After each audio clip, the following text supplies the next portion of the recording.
नमस्कार, म मदन खाती। नमस्कार, म कावेरी पौडेल। राति 8 बजेको जनता समाचारमा स्वागत छ। सबैभन्दा पहिले प्रमुख समाचार।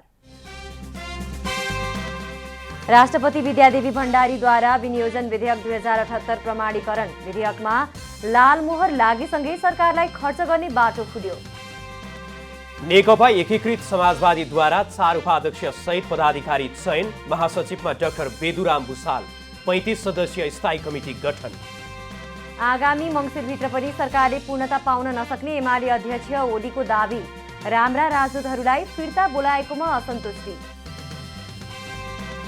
नाइजेरियाको कानो राज्यमा हैजाको कारण 329 जनाको ज्यान गयो। 44 स्थानीय तहमा हैजाको प्रकोप। र एएफसी महिला एसियन कप 2022 छनौटका लागि उज्बेकिस्तान गएको नेपाली राष्ट्रिय महिला फुटबल टोली स्वदेश फिर्ता।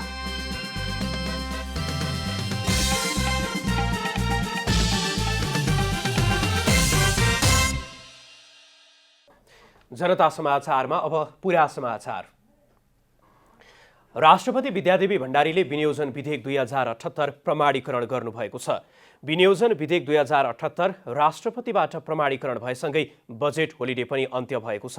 त्यस्तै प्रतिनिधि सभाको बिहिबारको बैठकले बजेटसँग सम्बन्धित 2 विधेयक पारित गरेको छ। प्रमुख प्रतिपक्षी दल नेकपा एमालेको नाराबाजीका बीच बिहिबार बसेको प्रतिनिधि सभा बैठकको बहुमतले आर्थिक विधेयक 2078 र राष्ट्र ऋण उठाउने विधेयक 2078 पारित गरेको हो। बजेट लगायतका कारणले ढिला भएको थियो। अब हामी त्यसलाई कार्यान्वयनलाई तीव्रता दिन्छौँ र परिणाममुखी एउटा कामबाट हामी पुष्टि गर्छौँ। बजेट कार्यान्वयन, बजेट एलोकेसन भएअनुसार पुँजीगत खर्चलाई समयमै खर्च गर्ने गरी प्राथमिकता दिएर हामी सबै सरकारी सङ्स्थाहरू परिचालन गर्छौँ। अर्थमन्त्री जनार्दन शर्माले भाद्र 25 गते चालु आर्थिक वर्षका लागि 16 खर्ब 32 अर्ब 83 करोड आकारको बजेट ल्याउनु भएको थियो। प्रतिनिधि सभामा विधेयकमा राखिएका बुदाहरूप्रति असन्तुष्टि जनाउँदै बिहिबारको प्रतिनिधि सभा बैठकमा प्रतिनिधि सभा सदस्य एवं नेपाल मजदुर किसान पार्टीका नेता प्रेम सुवालले संशोधनका लागि प्रस्ताव दर्ता गर्नुभएको थियो, तर उहाँको प्रस्ताव बहुमतले अस्वीकृत गरेको थियो।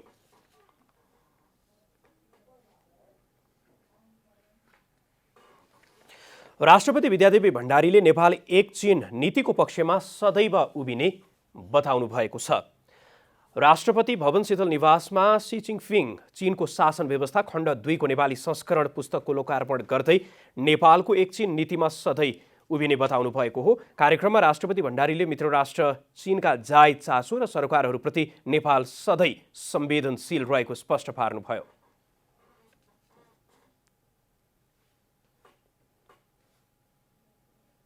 हाम्रो मैत्रीपूर्ण सम्बन्धमा सहकार्यका नयाँ अवसरहरू उपलब्ध हुँदै आएका छन्।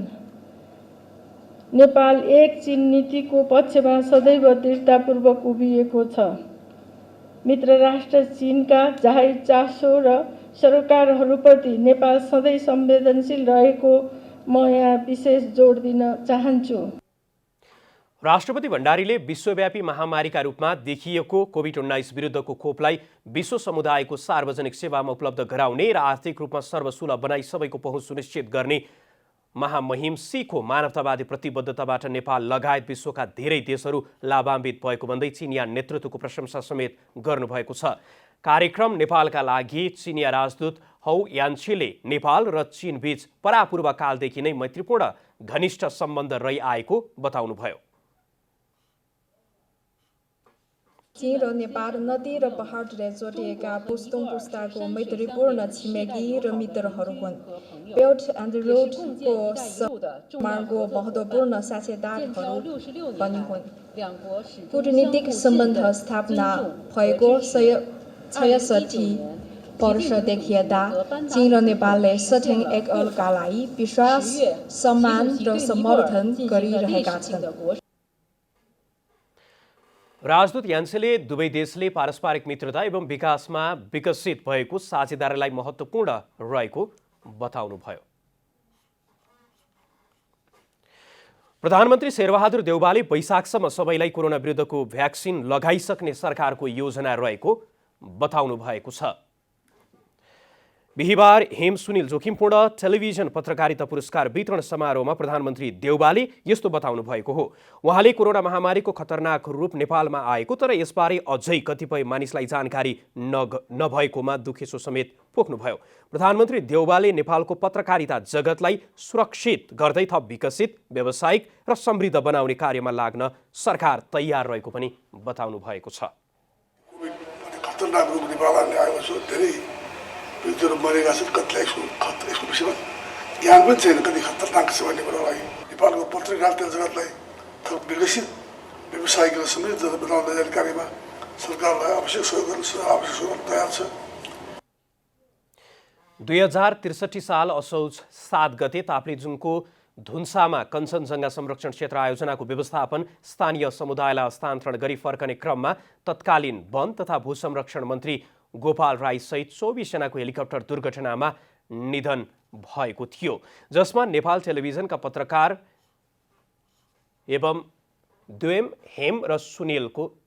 द्वय हेम र सुनिलको निधन भएको थियो।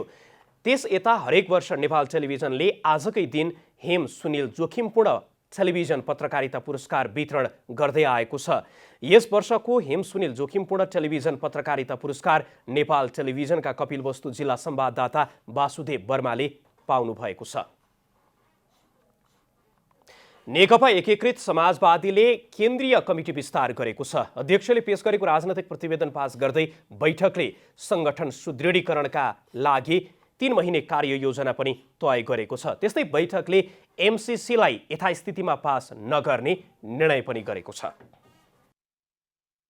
नेकपा एकीकृत समाजवादीको प्रथम केन्द्रीय कमिटीको बैठकले आफ्नो केन्द्रीय कमिटी विस्तार गर्दै त्यसलाई 301 सदस्यीय बनाएको छ। पार्टीको महासचिवमा बेदुराम भुसाल सर्वसम्मत चयन हुनुभएको छ भने मुकुन्द न्युपानेलाई वरिष्ठ नेता झलनाथ खनाल पछिको नेताको वरियतामा राखिएको छ। बैठकबाट 35 सदस्यीय स्थायी कमिटी, 71 सदस्यीय पोलिट ब्युरो गठन गरिएको छ भने हरेक विभागमा बढीमा 25 सदस्य र कमिटीमा बढीमा 2 उपाध्यक्षको व्यवस्था गरिएको छ। नेकपा एकीकृत समाजवादीको केन्द्रीय परिषद 701 सदस्यीय बन्ने छ, जसमा हरेक प्रादेशिक निर्वाचन क्षेत्रबाट अनिवार्य 1 प्रतिनिधिको व्यवस्था गरिएको छ। पार्टीले केन्द्रीय सल्लाहकार समिति र ज्येष्ठ नागरिक मञ्चलाई 151 सदस्यीय बनाउने छ भने हरेक कमिटीमा करिब 40% युवाको सुनिश्चितता र 1/3 महिलाको व्यवस्था गरेको छ। केन्द्रीय कमिटी बाहेक तल वडा कमिटीसम्मका कमिटीहरूमा पनि 2 उपाध्यक्षको व्यवस्था गरिएको छ। महिला तथा युवा सहभागिताका सन्दर्भमा पार्टीका सम्पूर्ण तहमा महिलाहरूको लागि 1/3 र युवाहरूको लागि 40% को सेरोफेरो, 40%, 50%, 39% पनि हुन सक्ला। यसको सेरोफेरोमा उच्च प्राथमिकताका साथ व्यवस्थापन गर्ने नीति लिएको छ। 3 दिनसम्म चलेको केन्द्रीय कमिटी बैठकबाट राष्ट्रिय महत्त्वको मुद्दा एमसीसी राष्ट्रिय हित अनुकूल नभएकाले राष्ट्रिय हित अनुकूल बनाई राजनीतिक सहमति निर्माण गरेर मात्र पास गर्नुपर्ने निर्णय भएको नेता जगन्नाथ खतिवडाले जानकारी दिनुभएको छ। त्यस्तै पार्टीले जबजका सारभूत कुरामा टेकेर यसलाई थप विकसित गरेर लैजाने पनि नेता खतिवडाले जानकारी दिनुभएको छ। एमसीसीको बारेमा अत्यन्तै ठुलो चर्चाको विषय भइरहेको बेलामा हामीले यो राष्ट्रिय हितको आज अनुकूल नभएको, यसकारण आजको अवस्थामा यसलाई पारित गर्न अगाडि बढ्न नसकिने, राष्ट्रिय हितको अनुकूल बनाई राष्ट्रिय सहमति कायम गरी, राजनीतिक सहमति कायम गरी मात्रै अगाडि बढ्न सकिनेछ। आजको अवस्थामा अगाडि बढ्न सकिँदैन भन्ने प्रस्ताव हामीले पारित गरेका छौँ। त्यस्तै पार्टीका उपाध्यक्ष राजेन्द्र पाण्डेले नयाँ पार्टीलाई सुदृढीकरणमा लैजान सबै प्रतिबद्ध भएर लाग्ने जानकारी दिनुभयो। पार्टीको अध्यक्ष पछिको उपाध्यक्ष छु म।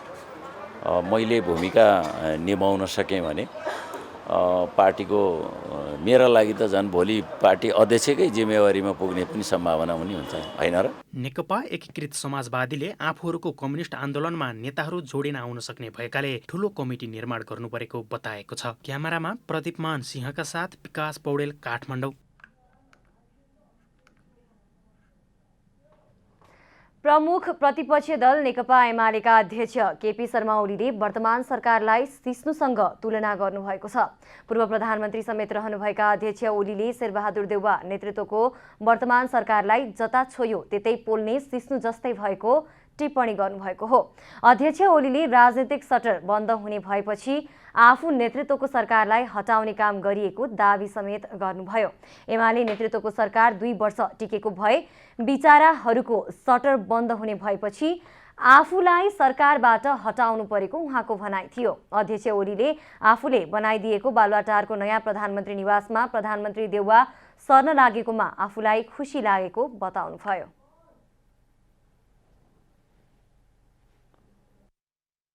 सम्माननीय प्रधानमन्त्री शेरबहादुर देउवाजी हामीले बनाइदिएको नयाँ घरमा सर्दै हुनुहुन्छ। हामीले बनाइदिएको नयाँ घर सर्दै हुनुहुन्छ। एकपल्ट ताली बजाउनुहोस् न, खुसीको कुरा हो। सर्दै हामीले बनाएको, हाम्रो समयमा हामीले बनाएको, त्यसमा सर्दै हुन्छ। अध्यक्ष ओलीले पुष्पकमल दाहाल नेतृत्वको पार्टीलाई मागेर माधव कुमार नेपाल नेतृत्वको पार्टीलाई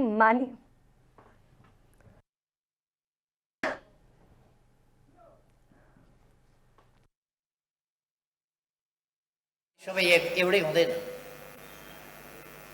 माके पार्टी माने पार्टी हेर्नुहोस् न, त्यो एकताको होइन फाटोवादी पार्टी हो। फाटोको खेती गर्छ, राष्ट्रियताको मतलब छैन। अध्यक्ष ओलीले आगामी मङ्सिरभित्र पनि वर्तमान सरकारले पूर्णता पाउन नसक्ने दावी गर्नुभयो। उहाँले सत्ताको दुरुपयोग गरेर आफ्नो पार्टी निकट कर्मचारी संगठन, विद्यार्थी संगठन, युवा संगठनको कार्यालय कब्जा गर्ने प्रयास भइरहेको भन्दै आपत्ति समेत जनाउनुभयो। अध्यक्ष ओलीले मदन भण्डारीको छोरी उषा किरण भण्डारीलाई मेडल दिएको भनेर सत्ता पक्षले बिल्कुलै झुट बोलेको पनि स्पष्ट पार्नुभयो। आफूले मदन भण्डारीलाई मरणोपरान्त दिएको मेडल छोरी उषा किरणले लिएको भए पनि त्यसमा भ्रम छर्ने प्रयास गरिएकोमा उहाँको आपत्ति रहेको छ। अध्यक्ष ओलीले माधव नेपालको पार्टीलाई पदाधिकारी पार्टीको रूपमा चित्रण गर्नुभयो। फुटेपछि माधव नेपाल नेतृत्वको पार्टी एकीकृत भएको अध्यक्ष ओलीको व्यङ्ग्य थियो। उहाँले आफू नेतृत्वको सरकारले नियुक्त गरेका राम्रा राजदूतहरूलाई फिर्ता बोलाउने काम सरकारले गरेकोमा पनि असन्तुष्टि व्यक्त गर्नुभयो। प्रधानमन्त्री एवं नेपाली कांग्रेसका सभापति शेरबहादुर देउवाको गृह जिल्ला डडेलधुरामा पार्टीको क्रियाशील सदस्यता र वडा अधिवेशनको विवाद झन तातेको छ। क्रियाशील सदस्यता विवाद कायमै रहेको र गत भदौ 25 गते सम्पन्न भएको वडा अधिवेशन अवैधानिक भएको ठहर गर्दै रिले अनसन सुरु भएको छ। प्रधानमन्त्री एवं नेपाली कांग्रेसका सभापति शेरबहादुर देउवाको गृह जिल्ला डडेलधुरामा कांग्रेसभित्रको विवाद झन चुलिँदै गएको छ। आज जिल्ला सभापति कर्ण मल्ल पक्षधरले जिल्लाको पार्टी कार्यालय किशुनजी भवनमा अनसन सुरु गरेका छन्। हटाइएका क्रियाशील सदस्यता कायम गर्नुपर्ने, अवैधानिक ढंगले थपिएका क्रियाशील सदस्यता खारेज गरिनुपर्ने, भदौ 25 मा गरिएको ओडा अधिवेशन अवैधानिक भएकाले फेरि अधिवेशन गराउन नयाँ मिति तय गर्नुपर्ने भन्दै अनसन थालिएको हो। नेपाली कांग्रेस डडेलधुराको 7औं जिल्ला अधिवेशनको सन्दर्भमा क्रियाशील सदस्यतामा व्यापक फेरबदल भएको थियो। क्रियाशील सदस्यमा करिब 460 वटा क्रियाशील सदस्यहरू तलबाट प्रक्रियागत ढंगले गएका क्रियाशील सदस्यताहरू उडाइएका थिए, हटाइएका थिए। क्रियाशील सदस्यतामा भएको यो व्यापक जो कमजोरी छ, यो कमजोरी पुनरावलोकन गरेर मात्र ओडा अधिवेशनमा अगाडि बढौँ भनेर हामीले भनेका थियौं। पार्टी केन्द्रीय सभापति देउवाले अवैधानिक अधिवेशन गराएकोले सो अधिवेशन बदर गरी नयाँ मिति तोक्नुपर्ने मल्ल पक्षधरको भनाइ छ। जिल्ला कार्य समितिले क्रियाशीलताका लागि 5804 जनाको नामावली पठाएकोमा छानबिन समितिले जिल्ला सभापति कर्ण मल्लकी आमा समेत गरी 460 जनाको नाम हटाइदिएको आरोप मल्ल पक्षले लगाएको छ। विवादकै बीच देउवाको गृह ओडामा ओडा सभापतिकै अनुपस्थितिमा भएको अधिवेशन नमान्ने बताइएको छ। हामीले सोचेको थियो कि यो अधिवेशन 27 गते 26 गते जान्छ, 18 गते पनि हुन्छ भन्यो, 22 गते पनि भन्दै थिए, त्यसपछि 27 28 जान्छ भन्ने हुनाले हामी बस्न सकेका थिएन त्यति बेला। तब यहाँको निर्वाचन अधिकृत गएका हाम्रा पदम जोशीले पनि ल ठिकै छ 25 गतेको मिति राख्छु, 26 गते अधिवेशन गर्छु भनेर भन्दैछन्। ल 26 गते गरौँ भनेर भन्दा पनि उहाँले नमानेर आफ्नो किसिमले गर्यो। आफू अनुकूलका 312 जना थपिएका हुँदा विवाद सिर्जना भएको जिल्ला सभापति मल्लले बताउँदै आएका छन्। उता देउवा निकट पक्षले भने कर्ण मल्लले केन्द्रमा नाम पठाउँदा नै अन्याय गरेको दावी गर्दै आएका छन्। डडेलधुराबाट ललित बोहराको रिपोर्ट। नेपाली कांग्रेसका केन्द्रीय सदस्य तथा सांसद गगन थापाले पार्टीको 14औं महाधिवेशन समयमै हुनेमा अन्योलता भएको बताउनु भएको छ। बिहिबार प्रतिनिधि सभाको बैठकपछि सञ्चारकर्मीसँग कुरा गर्दै नेता थापाले पार्टीको 14औं महाधिवेशनको सम्बन्धमा अन्योलता बढ्दै गएको बताउनु भएको हो। बाँकी रहेका 13 जिल्लाको सदस्यता विवाद टुङ्ग्याएर तत्काल अधिवेशन गर्न नसके थप अन्योल बढ्दै जाने उहाँले बताउनुभयो। मङ्सिरमा महाधिवेशन हुन्छ भन्ने कुरामा ढुक्क हुन नसकिएको उहाँले बताउनुभयो। पार्टी केन्द्रीय कमिटीले गरेको निर्णय र नेतालाई दिएको जिम्मेवारी नेताहरूले पूरा नगरी जवाफदेहिता बिनाको राजनीति गरिएको उहाँले टिप्पणी गर्नुभयो। महाधिवेशनको बारेको जुन अन्योल छ यो अन्योल थप बढ्दै गएको छ। यो महाधिवेशनको 13 जिल्ला जुन बाँकी छ 13 जिल्लाको सदस्यताको कुराहरू टुङ्ग्याउने कुरा तत्काल आजभोलि गरिएन र यो तिथिमिति सार्दै जाने जति सारे पनि हुन्छ भन्दै गयो भने यो थप अन्योल हुँदै जान्छ। म महाधिवेशनको बारेमा अब कार्तिकमा हुन्छ मङ्सिरमा हुन्छ भनेर म नेपाली कङ्ग्रेसको केन्द्रीय सदस्य भएर म पार्टीको कुनै पनि सदस्यलाई मङ्सिरमा महाधिवेशन हुन्छ भन्ने कुरा ढुक्क भएर भन्न सक्ने अवस्थामा म छैन। नेता थापाले प्रमुख प्रतिपक्षीय दलका नेता केपी शर्मा ओलीलाई संसदसँग घृणा जागेका कारण संसदमा अवरोध सृजना गर्ने गरेको बताउनुभयो। संसदप्रति ओलीको घृणा सिङ्गो नेकपा एमालेमा पनि पुगेको भन्दै उहाँले एमालेले संसदीय मर्यादामा बस्न नसकेको बताउनुभयो। व्यक्तिगत रूपमा सांसद केपी शर्मा ओलीलाई संसदसँग घृणा लाग्छ भन्ने मलाई लागेको थियो। अहिलेको हरकत हेर्दै गर्दा सिङ्गो नेपाल कम्युनिस्ट पार्टी एमालेलाई संसदप्रतिको त्यो घृणा चाहिँ व्यक्तिको घृणाबाट पार्टीमा पुग्यो भन्न कर लागेको छ। यो के रवैया हो? यो नाराबाजीको बीचमा जुन बजेट पास हुने अवस्था बनेको छ यो हामी कुनै पनि सांसदको लागि आज देखेको दृश्य यो प्रिय दृश्य होइन। नेता थापाले प्रमुख प्रतिपक्षीय दलको अवरोधका कारण सांसदहरूले बजेटको विषयमा बोल्न नपाएको उल्लेख गर्नुभयो। एमालेको अवरोधले सांसदहरूले संसदमा आफ्नो भूमिका समेत निर्वाह गर्न नपाएको बताउँदै एमालेको प्रस्तुतिले संसदीय पद्धतिको गरिमा राख्न नसकेको बताउनुभयो। लोकतान्त्रिक समाजवादी पार्टी नेपालका वरिष्ठ नेता राजेन्द्र महतोले 2 महिना बितिसक्दा पनि मन्त्रीमण्डल विस्तार हुन नसक्नु विडम्बना भएको बताउनु भएको छ। आज धनुषाको जनकपुर धाम पुगेका नेता महतोले विमानस्थलमा सञ्चारकर्मीलाई संक्षिप्त प्रतिक्रिया दिँदै वर्तमान सरकारको मन्त्रीमण्डल विस्तार हुन नसक्नुमा गठबन्धनको कमजोरी रहेको बताउनुभयो। गठबन्धनको सरकारले अहिलेसम्म पूर्णता नपाएको अवस्थामा लोकसभा सरकारमा जाने विषय गलत रहेको उहाँको भनाइ छ। हाम्रो पार्टी सरकारमा जाने कुनै अहिलेसम्म त्यस्तो कुनै चिन्तन सोच छैन। त्यस्तो कुनै प्रकारको अहिले गठबन्धन नै पूर्णता पाएको छैन, गठबन्धन नै सरकारमा जान पाएको छैन भने हामी त बाहिरबाट समर्थन गरेको न हो। हाम्रो समर्थन गुण दोषको आधारमा बाहिरबाट हो। हामी माग र मुद्दाको आधारमा समर्थन गरे हो। माग मुद्दालाई सकारात्मक अगाडि बढाउने हो भने हामी सरकारलाई समर्थन सहयोग हाम्रो जारी रहन्छ। नेता महतोले एमसीसी संसदमा नआएसम्म यसको विषयमा लोकतान्त्रिक समाजवादी पार्टीले कुनै पनि आधिकारिक धारणा नबनाउने बताउनुभयो। उहाँले विकास निर्माणका लागि ल्याइएको योजनालाई राष्ट्र र जनताको हितमा छ छैन स्पष्ट पार्नुपर्ने बताउनुभयो। बारेमा हाम्रो पार्टीले पनि आधिकारिक धारणा चाहिँ बनाउँछ। त्यसै एमसीसी एउटा समृद्धिको लागि विकासको लागि ल्याइएको योजना हो, त्यो अनुदान हो। त्यसैले जनताको हितमा राष्ट्रको हितमा कुनै पनि सहयोगलाई सरकारले राष्ट्रले प्रयोग गर्न सक्नुपर्छ। त्यसैले एमसीसी आएपछि त्यस सम्बन्धमा आधिकारिक धारणा हामी बनाउला। नेता महतोले सरकारले नेपाल भारतको सीमा हालसम्म पनि खुला गर्न नसक्नु कमजोरी रहेको बताउनुभयो। पछिल्लो 24 घण्टामा देशभर 1239 जनामा कोरोना भाइरस संक्रमण पुष्टि भएको छ। पछिल्लो 24 घण्टामा 1324 जना संक्रमण मुक्त भएका छन्। त्यस्तै थप 13 जनाको कोरोना संक्रमणबाट मृत्यु भएको छ। यो सँगै नेपालमा हालसम्म कोरोनाबाट मृत्यु हुनेको संख्या 11,072 पुगेको छ। यस्तै काठमाडौँ उपत्यकामा 404 जना कोरोना संक्रमित थपिएका छन्, जसमध्ये काठमाडौँमा 245, ललितपुरमा 107 र भक्तपुरमा 52 जना संक्रमित थपिएको स्वास्थ्य मन्त्रालयले जानकारी दिएको छ। हाल देशभर 20,743 जना सक्रिय संक्रमित रहेका छन्।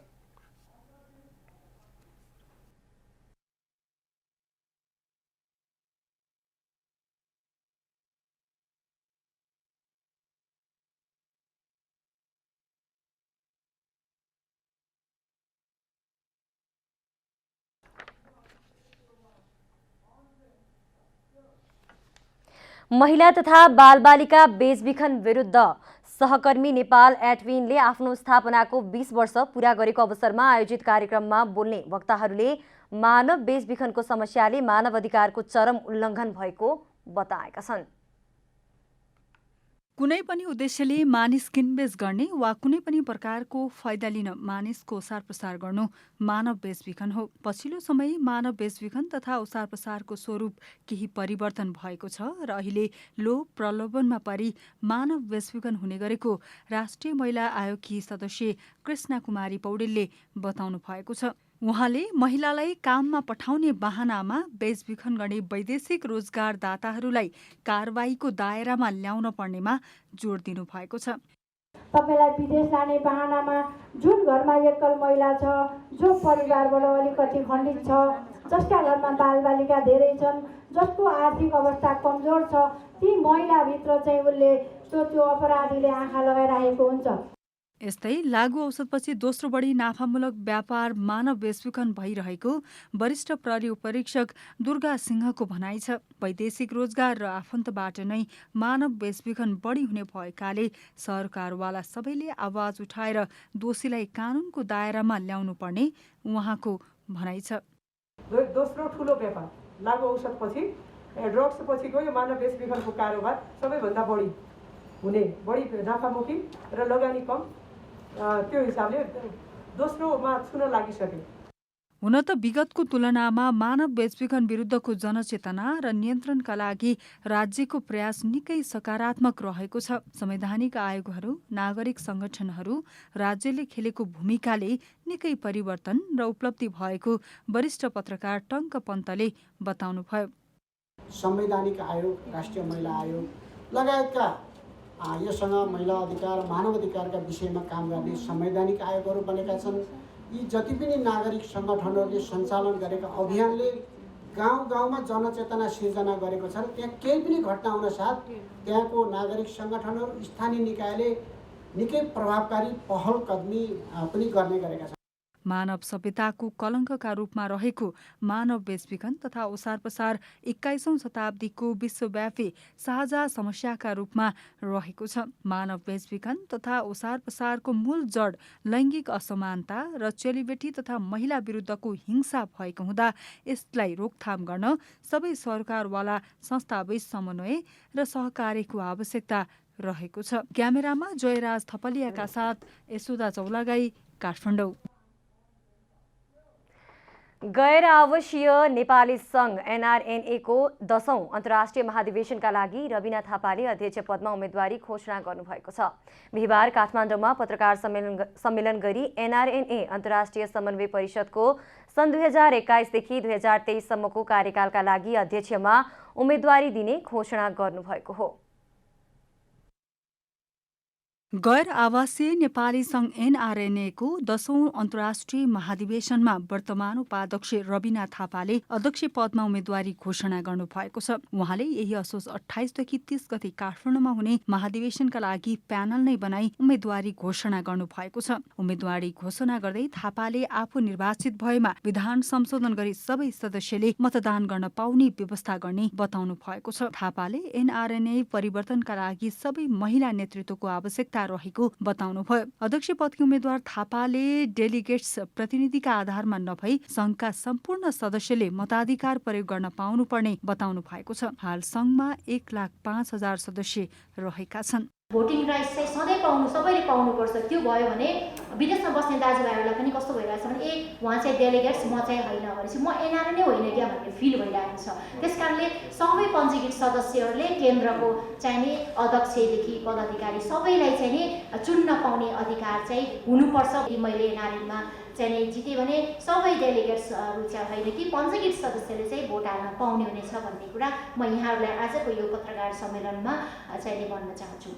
कार्यक्रममा उपाध्यक्ष पदमा जयप्रकाश गुरुङ र महासचिवमा विनय अधिकारीले उम्मेदवारी घोषणा गर्नुभएको छ। यस्तै थापा नेतृत्वको प्यानल निर्वाचित भएमा विदेशमा रहेका नेपालीलाई मतदानको अधिकारबाट वञ्चित नगर्न सरकारका नाममा सर्वोच्चले जारी गरेको आदेशको कार्यान्वयन गर्न सरकारसँग लबिङ गर्ने, पैतृक सम्पत्तिमा भएको विभेदका विषयमा पनि पहल गर्ने जनाएको छ। सर्वोच्च अदालतको फैसला अनुसार भोटको अधिकारको लागि भूतपूर्व गोर्खाको समान अधिकारको लागि पेन्सनको विषयमा एनआरएनए मार्फत नेपाल सरकारसँग निरन्तर रूपमा आवाज उठाउने एकमात्र संस्था हो त्यो गैर आवासीय नेपाली सङ्घ हो। सङ्घको अध्यक्षमा वर्तमान अध्यक्ष बेलायतका कुल आचार्य र रसियाका डाक्टर बद्री केसीले पनि उम्मेदवारी दिने बताउँदै आउनु भएको छ। सङ्घको 9 अन्तर्राष्ट्रिय महाधिवेशनमा थापाले कुल आचार्य समूहबाट नै महिला उपाध्यक्षमा चुनाव जित्नु भएको थियो। तर आउँदो अक्टोबरमा हुने सङ्घको 10औं महाधिवेशनमा काङ्ग्रेस निकट ठानिएका आचार्य र थापा दुवै चुनावी मैदानमा उत्रिए एमाले निकट उम्मेद्वार डाक्टर केसीलाई फाइदा पुग्ने गैर आवासीय नेपालीहरूको आकलन छ। डाक्टर केसी, आचार्य र थापाले उम्मेदवारी दिएमा एनआरएनएको आगामी नेतृत्वका लागि त्रिपक्षीय भिडन्त हुने देखिएको छ। कोरोना महामारीका कारण एनआरएनएले आगामी चुनाव भर्चुअलका रूपमा आयोजना गर्दैछ। तर परराष्ट्र मन्त्रालयको हस्तक्षेपका कारण चुनाव निश्चित समयमै हुने वा नहुनेमा अन्यल कायमै छ। क्यामेरामा साजन थापाका साथ कमला हमाल, काठमाडौँ। अब आर्थिक समाचार। आर्थिक समाचारका साथमा हुलास भए अरू किन खोज्ने।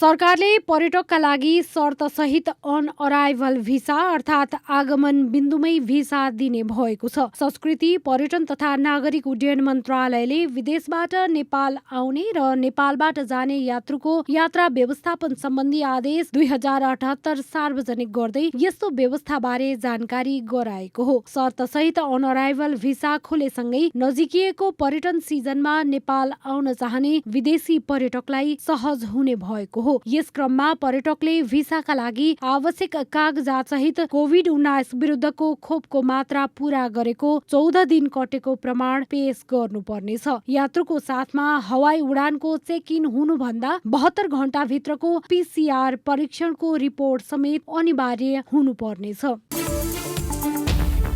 सरकारले चाडपर्वलाई लक्षित गरी संयुक्त रूपमा बजार अनुगमन सुरु गरेको छ। जिल्ला प्रशासन कार्यालय, वाणिज्य विभाग, खाद्य तथा गुणस्तरदेखि औषधि विभागसम्मका प्रतिनिधिको संयुक्त टोलीले बजार अनुगमन गर्ने भएको हो। चाडपर्वको समयमा अत्यधिक व्यापारसँगै अखाद्य वस्तु बिक्री गर्ने, मूल्य बढाउने प्रवृत्ति भएकाले विशेष अनुगमन गर्ने प्रचलन रहिआएको छ। सोही अनुसार यो वर्ष पनि विशेष अनुगमन सुरु भएको हो। विभागले गत भदौ 28 गतेदेखि नै अनुगमनको लागि कर्मचारी थप गरेर 7 टोली सहित बजार अनुगमन गरिरहेको छ।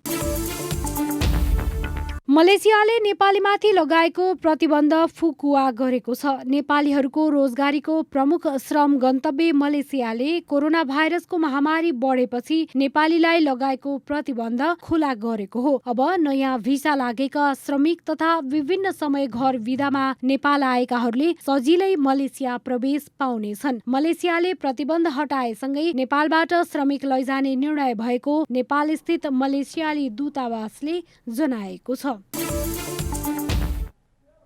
अब खेलकुद समाचार।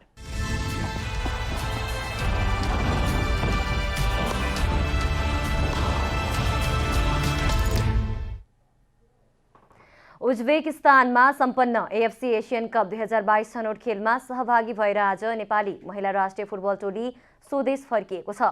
सहभागी भएको छनौट प्रतियोगितामा सामान्य सावधानी अपनाउन नसक्दा टोली प्रतियोगिताबाट नै बाहिरिन पुग्यो, जसको अर्थ टोलीमा अनुभवको कमी निकै खड्कियो। उज्बेकिस्तानको भ्रमणलाई यादगार बनाउँदा बलिया टोलीमाथि नेपालले राम्रो प्रदर्शन गर्यो। फिफा वरियतामा नेपालमा भन्दा निकै माथि रहेको फिलिपिन्समाथि अन्तिम मिनेटसम्म अग्रता लिए पनि कायम राख्न नसक्दा पराजित हुन पुग्यो। त्यहाँ टोलीको अनुभव कमी रहेको स्पष्टै देखिन्थ्यो।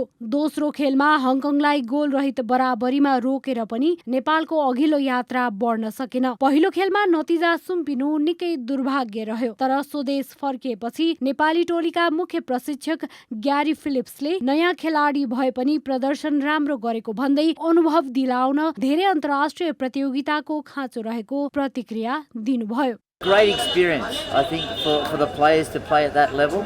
We had many new players. We tried to play a different way, which I think we were quite successful in. I think we did very well against the Philippines in the first game. दक्षिण एसियामा सीमित हुँदै गरेको नेपालले Asian छनौट खेल्नु एक ठूलो मौका र अनुभव सङ्घाल्ने खेलको रूपमा पनि हेरिएको थियो। दक्षिण एसियामा बलियो टोलीमा गनिने नेपालले अपेक्षा अनुसार प्रदर्शन गरे पनि लिएको अग्रता कायम राख्न नसक्नु टोलीको कमजोरी भएको मुख्य प्रशिक्षक फिलिप्सले थप्नुभयो। Well, the negative is the last 5 minutes against the Philippines. That was it. That was all it took, you know. Had we gone into the Hong Kong game with a victory against the Philippines, that would have put a lot of fear into Hong Kong and would have given us a lot more confidence. So the negative was the last 5 minutes against the Philippines, and the positives were everything else. यस्तै नेपाली टोलीकी कप्तान रेणुका नगरकोटीले घुँडाको शल्यक्रिया गरेर आराम गरिरहेकी striker Savitra भण्डारीको कमी टोलीमा निकै भएको प्रतिक्रिया दिनुभयो। हामीले एक्लै लिड गरिरहेको थियो हैन, लास्ट मिनेटमा आएर हामीले गोल खायौँ किनभने अब हामीले अलिक केयरलेस पनि भयो जस्तो लाग्यो त्यतिखेर गेममा। अनि प्लस अब हामीले मेहनत पनि हाम्रो अलिक कम नै भयो। पछि गएर हामीले जसरी फर्स्ट हाफमा खेलेको थियो हामीले सेकेन्ड हाफमा त्यसरी खेल्न पनि सकेनौँ। फिलिपिन्स विरुद्धको खेलमा लिड गरिरहे पनि अन्तिमतिर टोलीले लयलाई निरन्तरता दिन नसकेकाले नतिजा सुम्पिनु परेको बताउनुभयो। उहाँको प्रतिक्रियासँगै नेपालको कमी कमजोरी पनि छर्लङ्ग देखिएको छ। टोलीमा अनुभवको निकै खाँचो पक्कै हो। सम्बन्धित निकायले टोलीको खेल विकासका लागि अन्तर्राष्ट्रिय भ्रमण तथा प्रतियोगिता धेरै भन्दा धेरै सञ्चालन गर्नुपर्ने देखिएको छ। अब मौसम समाचार।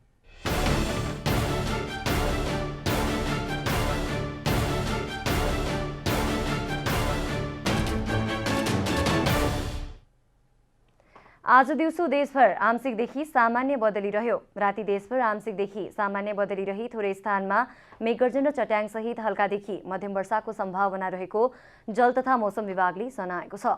अब देशभरका विभिन्न स्थानका मौसम सम्बन्धी थप विवरण।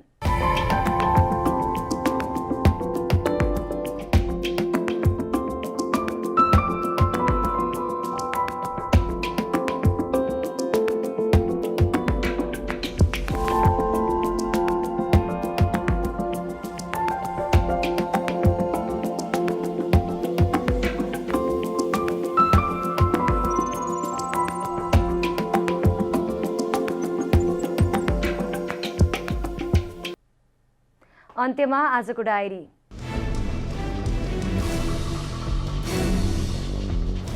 राष्ट्रपति विद्यादेवी भण्डारीले नेपाल एकछिन नीतिको पक्षमा सदैव उभिने बताउनु भएको छ।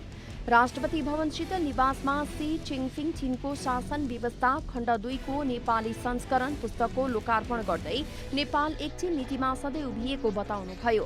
राष्ट्रपति भण्डारीले मित्र राष्ट्र चीनका जायज चासो र सरोकारहरूप्रति नेपाल सधैँ संवेदनशील रहेको स्पष्ट पार्नु भएको छ। प्रतिनिधि सभाको बिहिबारको बैठकले बजेटसँग सम्बन्धित 2 विधेयक पारित गरेको छ। एमाले सांसदहरूको नाराबाजीका बीच आर्थिक विधेयक 2078 र राष्ट्र ऋण उठाउने विधेयक 2078 पारित गरेको हो। नेकपा एकीकृत समाजवादीले केन्द्रीय कमिटी विस्तार गरेको छ। प्रथम केन्द्रीय कमिटी बैठकले आफ्नो केन्द्रीय कमिटी विस्तार गर्दै त्यसलाई 301 सदस्यीय बनाएको छ। अध्यक्षले पेश गरेको राजनीतिक प्रतिवेदन पारित गर्दै बैठकले संगठन सुदृढीकरणका लागि 3 महिने कार्ययोजना तय गरेको छ। त्यस्तै बैठकले एमसीसीलाई यथास्थितिमा पास नगर्ने निर्णय गरेको छ। चीनिया स्टेट काउन्सिलर एवं विदेश मन्त्री वाङ यीले बिहिबार अफगानिस्तानमाथि लगाइएको आर्थिक प्रतिबन्ध हटाउन आग्रह गरेका छन्। मन्त्री वाङले G20 समूहका विदेश मन्त्रीहरूको भिडियो सम्मेलनलाई सम्बोधन गर्दै अफगानिस्तानको विदेशी विनिमय भण्डार उसको राष्ट्रिय सम्पत्ति हो र त्यो अफगानिस्तानी जनताको स्वामित्वमा हुनुपर्ने धारणा व्यक्त गर्नु भएको छ। चौथो संस्करणको Everest premier league EPL cricket प्रतियोगिता खेल्न पाकिस्तानी क्रिकेटर शाहिद अफरिदी काठमाडौँ आइपुगेका छन्। शनिबारबाट कीर्तिपुर स्थित त्रिभुवन विश्वविद्यालयको मैदानमा आयोजना हुने EPL खेल्न पाकिस्तानका अलराउन्डर आज नेपाल आइपुगेका हुन्। उनले नेपाली जनता र क्रिकेटलाई साथ र सहयोग गर्न नेपाल आएको प्रतिक्रिया दिएका छन्।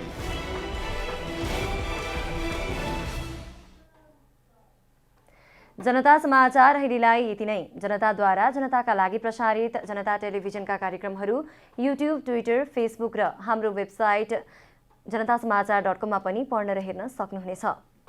सूचनामा तपाईँको सहभागिता, समयमा समाचार, हाम्रो प्रतिबद्धता। कोरोना भाइरसको संक्रमणबाट बच्न नियमित रूपमा हात धौँ, भिडभाडबाट टाढै रहौँ, मास्कको अनिवार्य प्रयोग गरौँ।